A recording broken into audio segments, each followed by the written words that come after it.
This is Autoblog. For over 15 years, our team has covered the auto industry. You can find more of our content at autoblog.com. But here on the Autoblog Show, each episode features our favorite videos of the hottest new cars from all over the world. This is what moves us.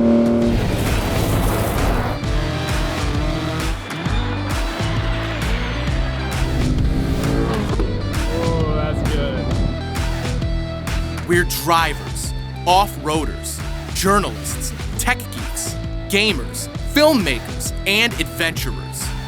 This is Autoblog.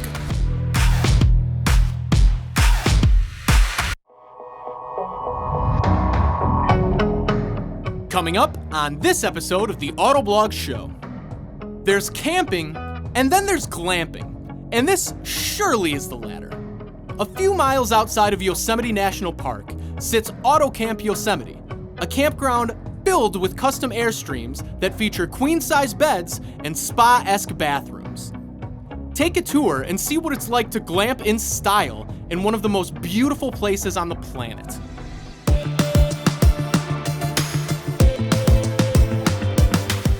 But first, the Volkswagen van has been a part of Americana since it was first brought to our shores in the 1950s.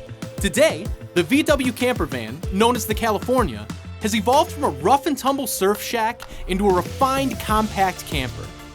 The problem? It isn't offered in North America. Luckily, VW brought some stateside for us to review to celebrate the California's 30th anniversary.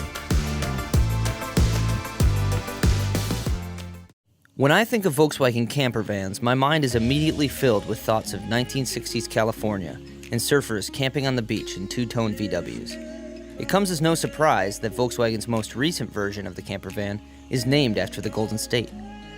What might come as a surprise is the fact that the California, which is celebrating its 30th year of production this year, has never been available in North America. Until now.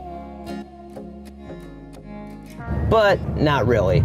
Sorry, camper van fans. This van was shipped here from Europe by VW, and we're driving it around Southern California to celebrate its 30th anniversary.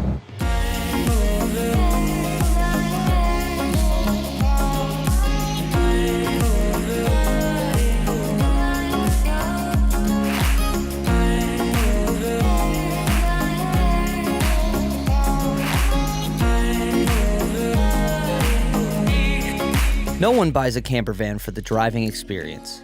They buy it for the traveling experience and the sleeping experience. This camper van is a lot like the one we reviewed in Iceland, once the roof is raised. That one was an unreliable Renault Traffic that had been converted into a camper. Provided that this one doesn't break down, this California is miles ahead of that vehicle. The two beds in this car sleep two people pretty comfortably. At 5'7", it's not difficult for me to be comfortable, but my producer Alex, who has been stuck with the bottom fold-out bunk, is 6'4", and there has been more than ample room.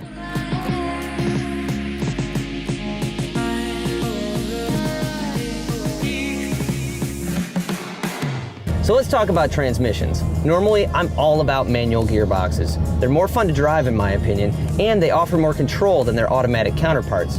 This VW California is one of the exceptions. If you get a California Beach, you can only get the diesel in automatic.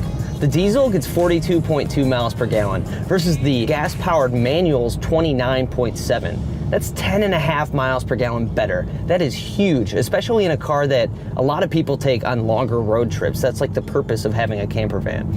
With the California Ocean, you get a few more options, but the automatic still comes out on top with 41.5 miles per gallon in the diesel version versus 39.2 in the manual version. There's a time and place for manual transmissions, and for me, this isn't a vehicle that I would waste the fuel economy on just so I can get a manual gearbox.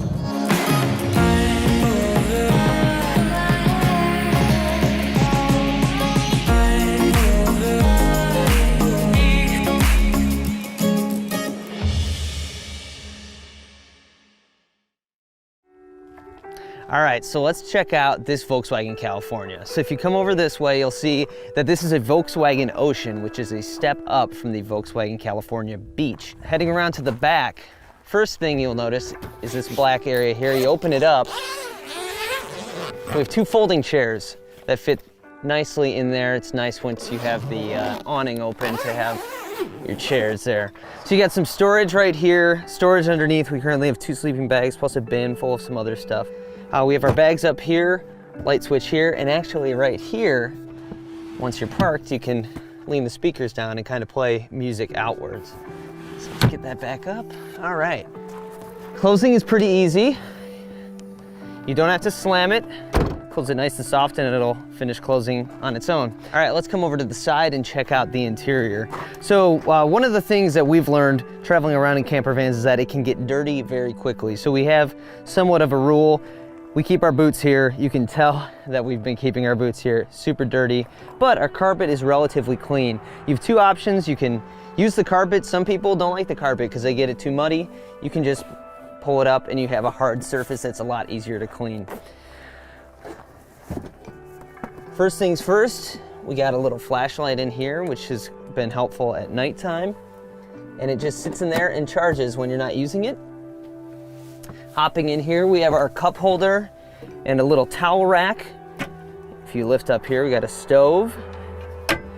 And this one is the sink. We don't have any water currently in here, so if you turn it on, nothing happens. Move this over. And here's our fridge. It's pretty deep, can hold quite a few beverages. And this little area is kind of like a nice little workstation. If you want a better workstation, move the pillow out of the way. You slide over a table. And so this table has legs on the bottom. Slide out, boom. You got a table that you can work at while you're parked during the day. Close it up real quick.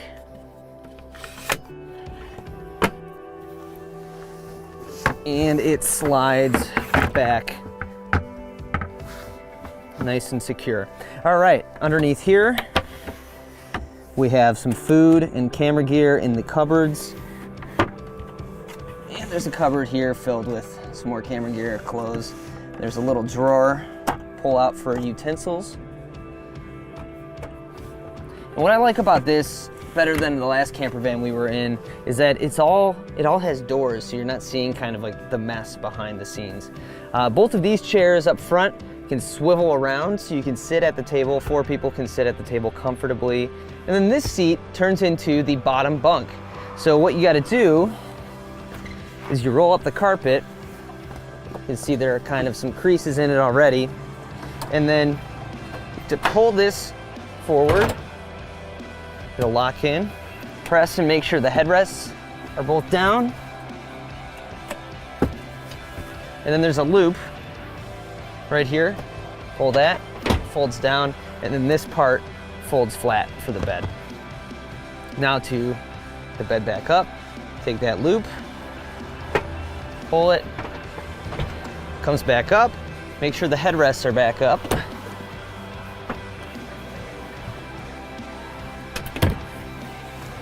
And then grab the same lever that you used down here, pull up, and it slides all the way back, locking into place, and you can put your carpet back.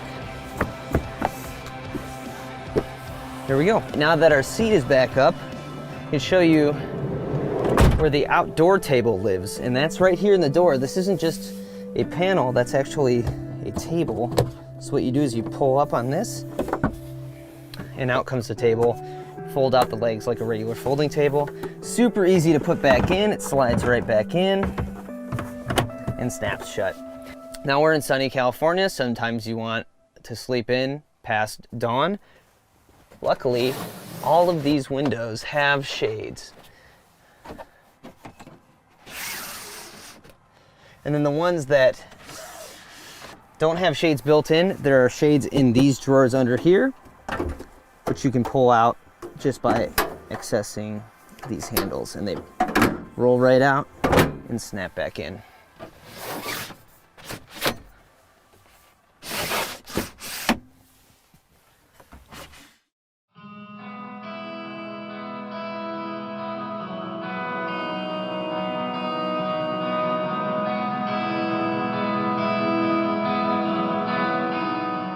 You're now watching the Autoblog Show.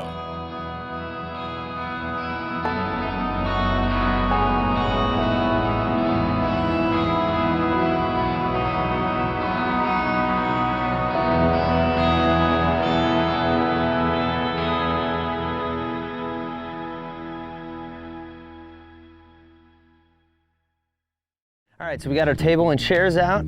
We're gonna roll this awning out.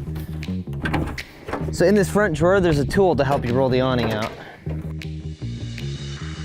And then walk over to the side here, place the tool in there, and then you just spin it clockwise, and the awning will extend.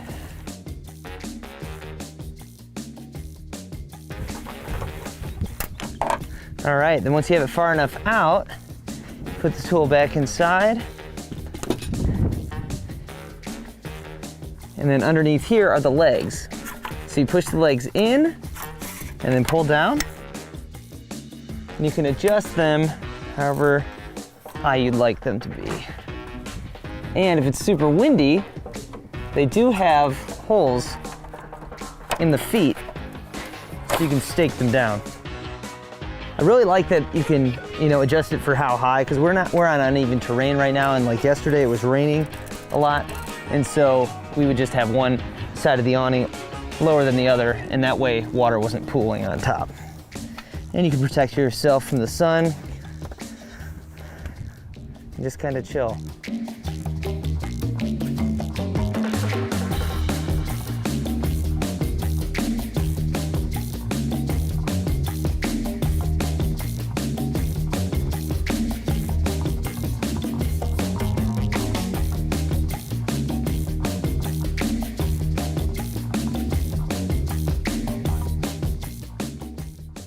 Okay, so this area here is where you control your auxiliary heater at night, the clock, the pop-up roof, and your refrigerator.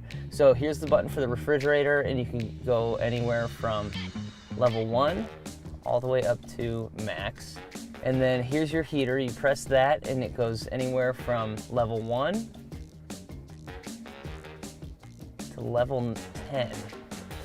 We're going to turn that off right now because we're about to hit the road. We don't need the heat on. Last night we kept it around level 3 and that was pretty comfortable. So just turn that off. All right, so to open up the roof, what you first do is you slide back this overhead part right here. And so this is just a little net for where you can keep stuff when you're sleeping up there. You open up either a window or a door so that way it has air to come in. And then you press this button, go to pop-up roof. You go to open, and what you do is you just press and hold it. And it's gonna make a kind of a weird sound at the end, but you just press and hold it until it stops.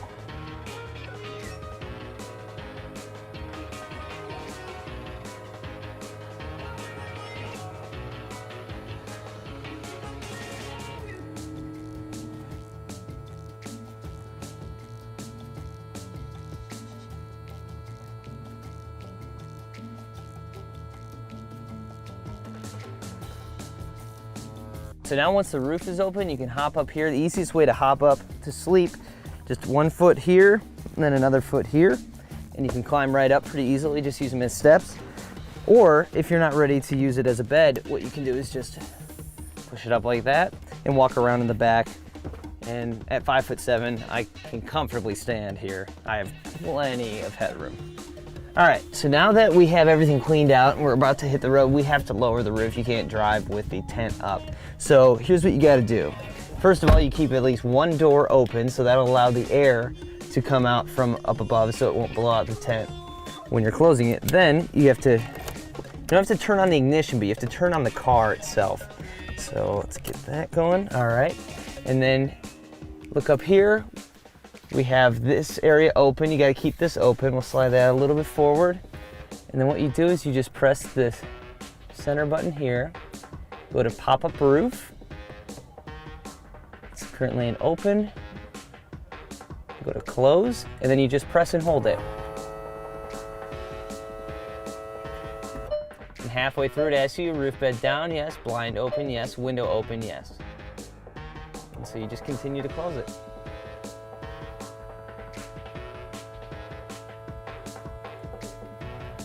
and you press and hold it until it stops. So it's gonna sound a little weird at the end.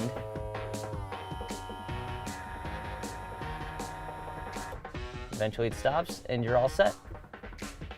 And then you can close this, kind of shove everything up in there so it's not hitting you.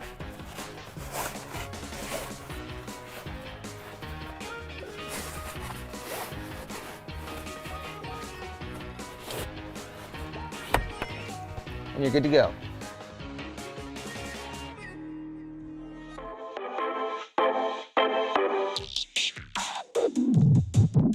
The California handles better than you'd expect. Compared to the Renault traffic camper van we reviewed in Iceland, this thing feels like a sports car. That thing was a lot taller and was blown around a lot by the wind, but it also just felt really long and almost bus-like. This thing drives like a giant Golf, and while it doesn't have like a ton of power, you can still put it into sport mode and get feedback that you wouldn't expect out of a camper van.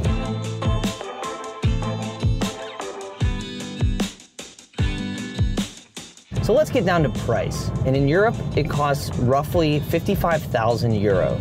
People here would much rather spend their money on a ginormous RV that is basically the size of a second home than to buy a diesel California. It's just not big enough. And that's a huge disappointment. I could definitely see myself driving around in one of these for well over a month. Just me, my dog, my wife, driving around the country, and it would be totally comfortable. Yeah, there's no bathroom. You could stop at places that have those. Get yourself a gym membership that has locations all over the country, and you could stop whenever you see one, take a shower and use the facilities. But that's the reason why we'll never get this car in this country. Now, would I buy it? Would I spend $55,000 if it was offered in the United States? And I gotta say, I think I would. There are so many vehicles that are more expensive than this that I would try to turn into this. So to have something like that from the factory would be fantastic. I would love to drive around in this thing.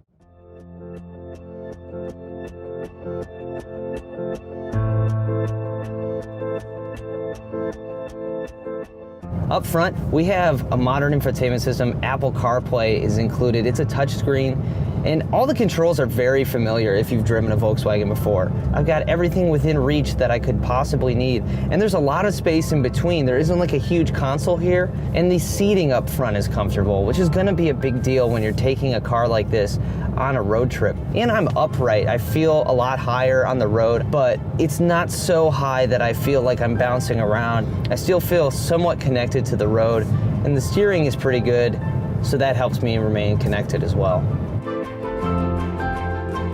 The modern safety features are nice, but they can be a bit annoying. So we were backing up in a parking lot, and the sensors are going crazy, and the button to turn them off works fine. It's just that if you press the button to turn it off, it turns off the rear camera. That's not what I want. I just want the beeping to stop. I can see that I'm not gonna hit anything, but I need to see the camera to make sure. Another thing is the start-stop. I turned that off immediately. We were stopped at a stoplight, and we were about to go, and the engine cuts out, and it took quite a bit of time to get going again. Other than that, really the worst thing about this van is that it's not offered in the United States.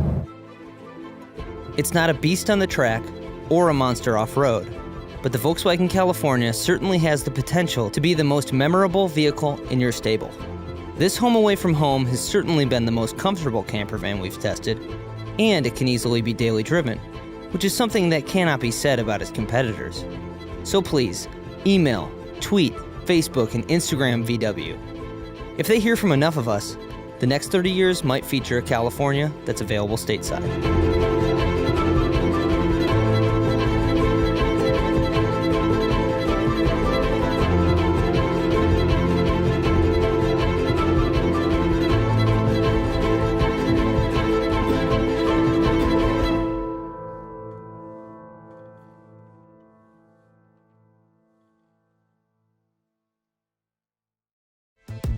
Up next, take a look inside a luxurious custom-made Airstream camper at Autocamp Yosemite.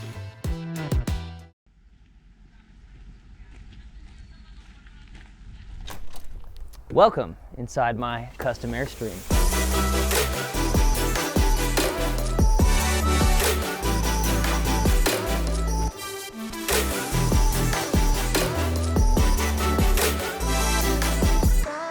So we are outside of Yosemite National Park in Autocamp, a park that has over 80 custom Airstreams for you to sleep in. And I just want to give you a quick tour. So as soon as you walk in, you can see we're in kind of like a living room area. You have a couch, it could be a pull out for someone to sleep on. You got your coat hooks here for you to hang up your gear. Moving along here, we have a little ottoman, nice for sitting around. Got some Jiffy Pop to make popcorn outside by the fire. Little kitchen area. Cupboards here, dustpan, fire extinguisher, very important. Drawers with utensils. Sink works. Topo Chico. Got some more necessities up here. It's very important for me to state this up front. We are not camping. We are definitely glamping. If you think this is camping, you're wrong. If at any point, if you have like this shiny of copper cookware, you're done camping. You're definitely glamping, which is fine. Sometimes, you know, treat yourself. So these cabinets over here, got more utensils. Got your plates, glasses, coffee mugs, cutting board, that sort of a thing. Moving over to this cabinet, you got your microwave and the ever important cast iron cookware, even complete with a Lodge cast iron brush. It's probably what I'm missing at home. I always hate cleaning my own. Ooh, a little dirty. Below, got a mini fridge. It's currently empty. Got little TV stands here and a little closet for your clothes. I'm just gonna keep my clothes in my bag while I'm here. And then you have like heat, electrical, that sort of thing down there. Moving on through this door, next to the thermostat, we have the master bedroom, really the only bedroom. Comes with a nice large bed. There's even a TV over in the corner here. It doesn't feel small on the inside. It feels like everything's been thought out very well. The bed is, oh my gosh. I haven't sat on this yet. This is like memory foam. This is super nice. Got some more storage here. Well thought out, doesn't get in your way. It's really nice. Need to warm up at night? Got a wall heater right here. That way you're not freezing your butt off when it's cold out. The one place we haven't touched upon yet is the bathroom. And this is one of the more luxurious bathrooms in a camper I've ever seen. Got the nice honeycomb tile down the bottom, subway marble tile on the walls. Big shower. Look at how huge the shower is. I mean, I'm not very tall, so like, if I was like 6'4", I'd probably be having an issue, like the guy behind the camera, but he's shaking his head, so no, he's not having an issue either. And then you got your toilet and a huge sink.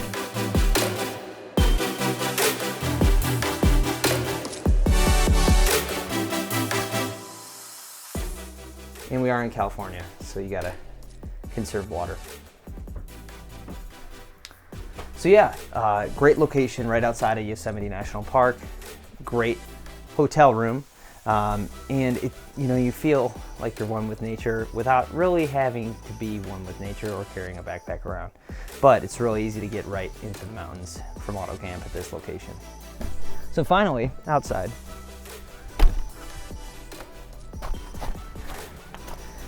Nice little patio set and chairs where you can set that cast iron pot and little fire pit here. You can cook your food, sit down and have dinner, go to sleep. So if you're not a huge ultra light backpacker who likes to carry your tarp and everything with you, and you're more of a city slicker but still want to get to Yosemite, Autocamp is a great way to do it. You have all the amenities you're used to at home, right out in nature.